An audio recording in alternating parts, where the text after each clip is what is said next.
My ex-wife, who cheated on me and left our family years ago, showed up at my door with another man's kid, wanting to be a family again. I told her to leave. Here's some context. My ex-wife Angela, 36, and I, 37, met when we were in our mid-20s. I was around 24 and we were working at the same firm. That's how we met. After being in a relationship for 2 years, we got married, and within 3 years we had 2 daughters, who are now 9 and 7. The second pregnancy was unexpected, and she wasn't happy about it. She didn't terminate it, even though I told her it would be okay with me if she did. I didn't want to put her through anything she didn't want. After our first daughter, things were still great between us. We were as in love as we could be, but that after the second pregnancy, Angela started to change. She became really moody and irritable, constantly picking on me or our eldest daughter. I figured this was because of the hormones and tried to make peace with it. We thought things would change after a while, but they just got worse. I learned to tread carefully around her. I was taking care of everything, even though she was supposed to be a stay-at-home mom. After our first child, Angela quit her job and took on all the housework and childcare.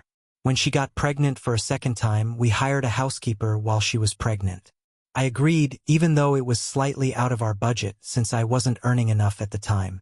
I hired a housekeeper because I didn't want to inconvenience Angela, especially while she was pregnant. I assumed that she would return to looking after the house and kids during the day after our second daughter was born. Let me just make it clear that I wasn't one of those husbands who didn't do anything around the house after coming back from work. I did whatever I could to help out, even though I used to be exhausted from working after she gave birth to our younger daughter. I thought she'd be back to her old self in a few months, but it ended up taking much longer. She was still as cranky and irritable as ever, and she refused to do any work around the house. She'd just sit at home all day watching TV. She didn't even play with the kids or anything. She'd only take them out to the park occasionally, and that was only because I was paying our neighbor to do it. I don't mean to sound resentful, but I did. I felt like I was working non-stop at work and still wasn't able to get everything done at home. It was also expensive to hire a housekeeper to do all the cooking, cleaning, and other miscellaneous household chores. I had to take care of all the other expenses as well and wanted to save money for our daughter's future. It was becoming almost impossible because Angela wouldn't help me out in any way. 6 months after our younger daughter was born, I realized we couldn't keep going like this. I knew it would be tough, so I asked my parents to watch our daughters for a day. They agreed, and I sat Angela down. I told her I knew she was tired after 2 pregnancies, but I needed her to help me out and work with me. I explained that having a housekeeper was becoming too expensive, and I needed her to help me renegotiate and lower the housekeeper's salary. I also needed her to start helping out with some of the other household chores so we could save money. She was opposed to the idea and said no instantly. She said she was too busy watching the kids do any of the work around the house and that I should start earning more instead of making up excuses and blaming her for my financial situation. It was getting too expensive for us, and I needed her to honor her word and go back to doing at least some of the household chores so we could renegotiate and lower the housekeeper's salary and save some money. She wasn't on board with the idea and said no to it instantly. She said that she was too busy watching the kids do any of the work around the house and that I should start earning more instead of making up excuses and blaming her for my financial condition. I tried to explain my side of the story. I told her that I was already doing my best, but she needed to do her part as well if we wanted to make this marriage work. I also mentioned that she wasn't really looking after the kids. From what I'd heard, she would just let them watch TV with her for hours while she watched reality TV. The housekeeper had mentioned this to me.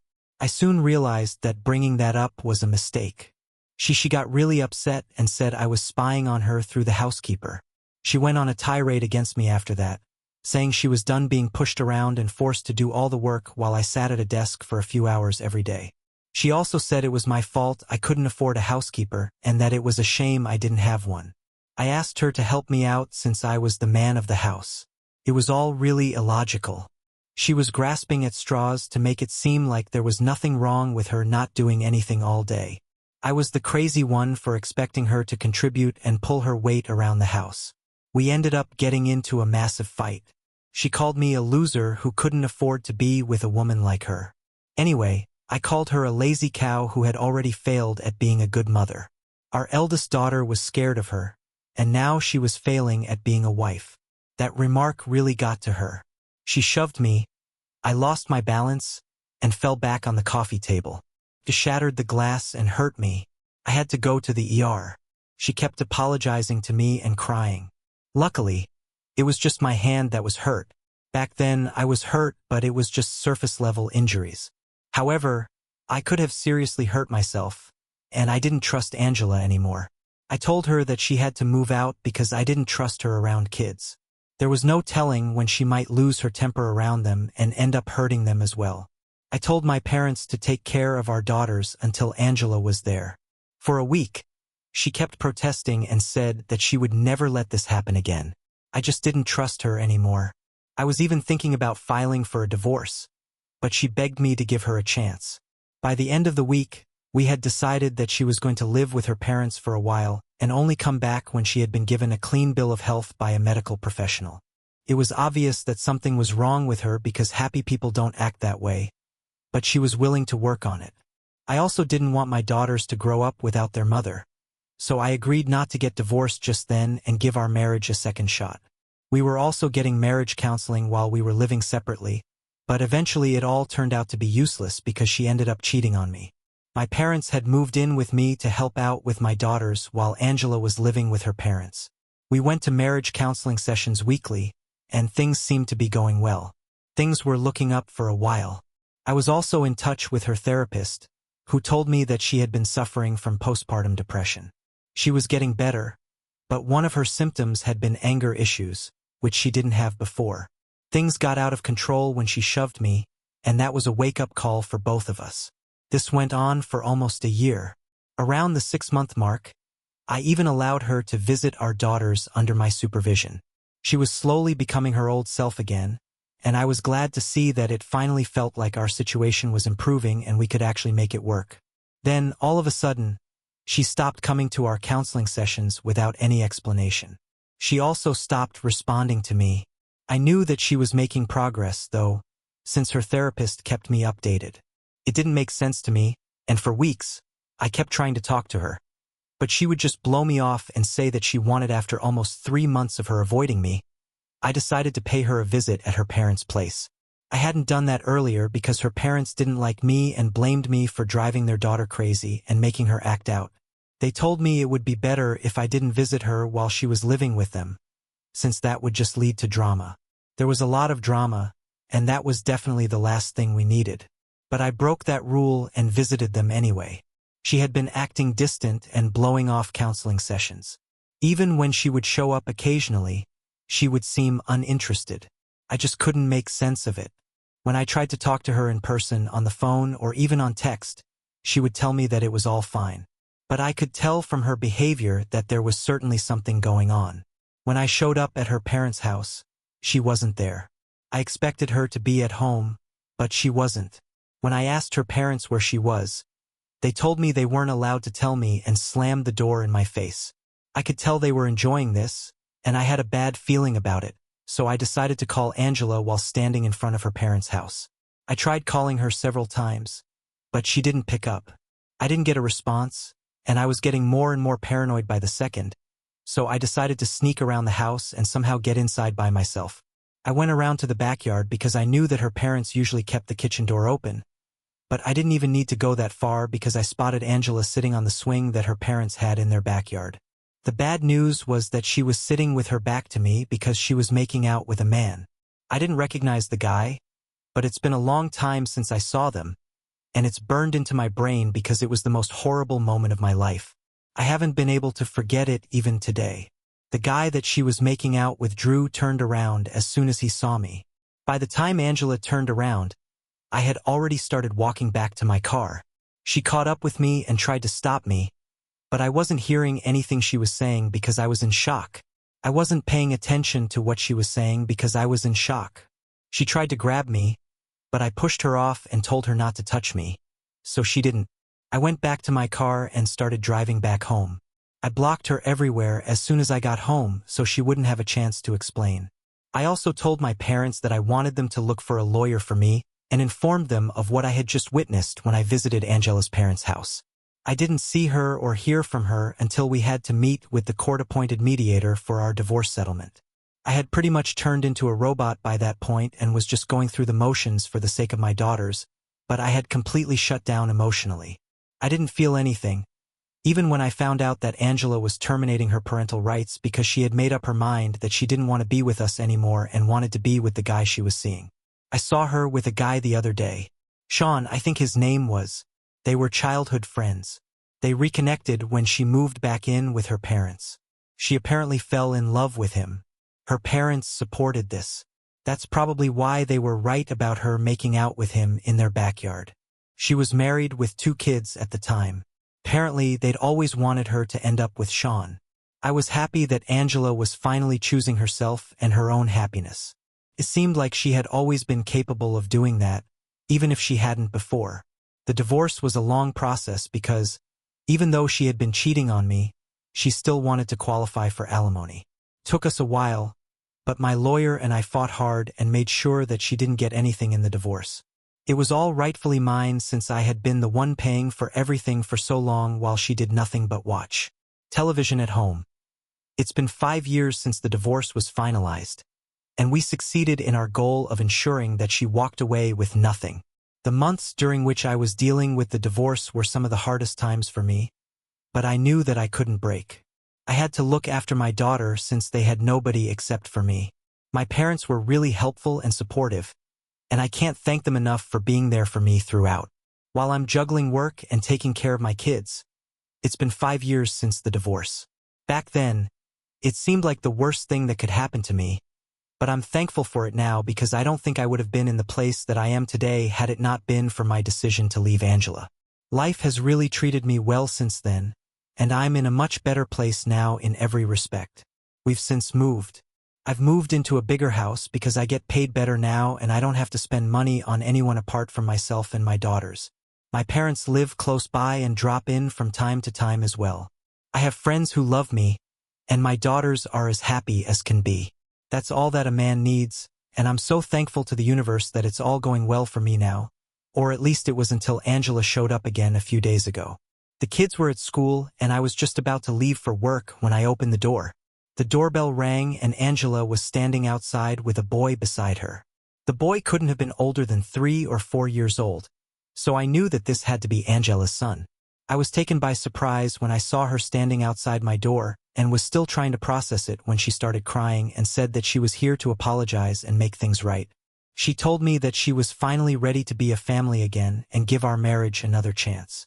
I couldn't believe that she was back here after all these years, and now she wanted to give our marriage another chance. I made up my mind and decided to shut the door and turn her away because I didn't want to get into whatever this was. Before that, I told her that I told her that she wasn't my wife anymore. I had stopped being her husband the day she cheated on me with Sean. The divorce was just a legal obligation, and she had given up custody of her daughter, so she had no right to call us her family. I shut the door and told her to leave because I didn't want her anywhere near my property. I would have cursed her out as well because I was really angry, but I refrained from doing it because I could hear the little boy wailing outside my door for a couple of minutes after I shut it. I decided to ignore it and went off to work once I made sure that the coast was clear. I tried really hard not to think about it because that would just weaken my resolve. I couldn't afford to let that happen. I almost succeeded in forgetting that Angela had even shown up at my house, but as soon as I came back from work, I received a call from my parents. I got a call from my parents. They wanted to know why I turned Angela away. Turns out Angela had called them after I turned her away and shut the door on her. She was pretty upset. My parents said they'd given Angela my new address and told her to come by. Angela was in the process of getting divorced from Sean and finally had a chance to make things right with me. My parents said Angela had reached out to them about my parents had been planning this for quite some time. They felt it was time for me to think about my kids because my daughters needed a mother. They believed Angela was the best mother for them, so they decided she deserved another chance. They told her where to find me and what to say to me. I was upset with them because it wasn't their place to forgive her. I decided to give her another chance without even asking me if I would be okay with that. Could have been really bad if the kids had been home, and it was really reckless of them to do something like this. I told them off, but they wouldn't admit that they'd made a mistake. They'd helped me during my divorce by taking care of the kids, and they still look after the kids sometimes. They think that whether or not I wanted to patch things up with Angela, they had an equal right to decide what was best for the kids. I couldn't let the kids and I take that away from them.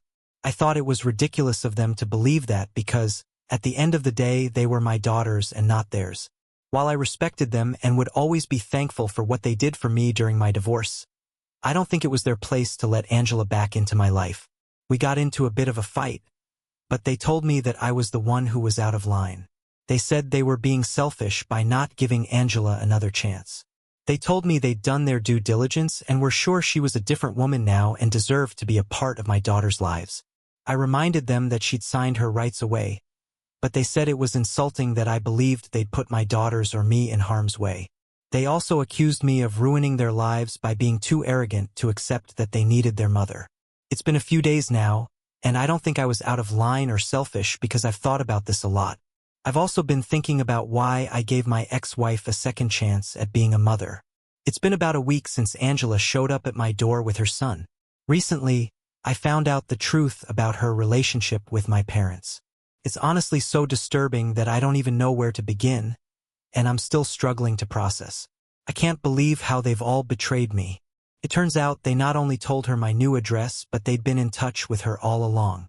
I'd cut her out of my life after the divorce, but they hadn't because they thought she'd come around. They didn't talk much, maybe once a month, but that was enough for me to feel betrayed. Shah had made Angela sign away her rights after the divorce. After she was sold with the divorce papers, she was given an ultimatum.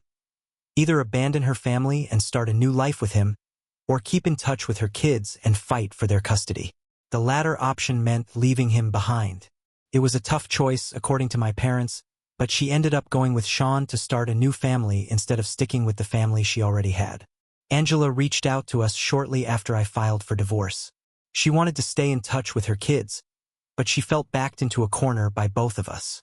I was fighting for full custody with supervised visitation rights, while Sean had instructed her to abandon her kids altogether.